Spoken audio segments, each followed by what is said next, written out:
Bonjour. Prenez un acteur comique bien connu, apprécié par toute une génération. Ajoutez un produit phare de la consommation adolescente. Saupoudrez le tout du cliché de la bonne conscience et de la mauvaise, incarné par l'angeau et le diabotin, chacun sur une épaule, et vous obtenez, regardez. Ne la bois pas, cette bouteille ne t'appartient pas, elle n'est pas à toi. Ça n'est pas très bien. Il a raison pour une fois. Tu devrais pas la boire, rentre chez ta mère, c'est mieux. Non, c'est vrai, ils ont raison. Ça fait un cran sur ma tasse, va, donne.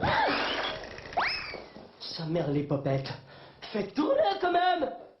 Orangina, ça fait plaisir. Ici, point de pomme, mais une bouteille d'orangina comme objet de la convoitise de Jamel. Traditionnellement, en effet, c'est la pomme qui est la cible de la tentation si l'on en croit le livre de la Genèse. Mais dans les faits, même si le pommier est le plus souvent cité parce que c'est un arbre courant en Europe, l'espèce de l'arbre n'est pas indiquée dans les textes bibliques. Ainsi, selon les interprétations, le fruit défendu serait tantôt une pomme, une poire ou une figue. La référence très fréquente à la pomme pourrait trouver son origine dans le fait qu'en latin, pomum signifie fruit, le terme exact pour pomme étant malum. Ainsi, quand les peintres ont illustré le fruit défendu, ils ont choisi celui qui paraissait le mieux correspondre au terme pomum, la pomme. Et nos publicitaires n'ont pas grand mal à subtiliser la classique pomme, désormais entrée dans l'inconscient collectif, par tous les produits inventés.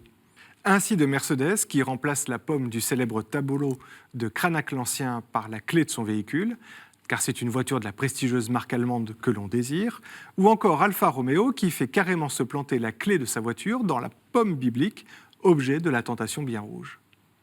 Mais la pomme peut se muer également en poire, pour les adeptes, nous dit la légende de cette pub pour l'avocat absolute, du nouveau goût de la tentation. Ou même en tomate, car, avertit la marque de ketchup Heinz, pour son produit allégé en sucre, ce n'est plus un péché. Mais voilà que des producteurs de pommes, des vrais cette fois-ci, en Bretagne, ont baptisé une marque de ce fruit du nom de tentation. Un nom tout trouvé pour celle qui est également qualifiée de éternelle, irrésistible ou encore obsédante. Obsession, il est vrai que c'en est une.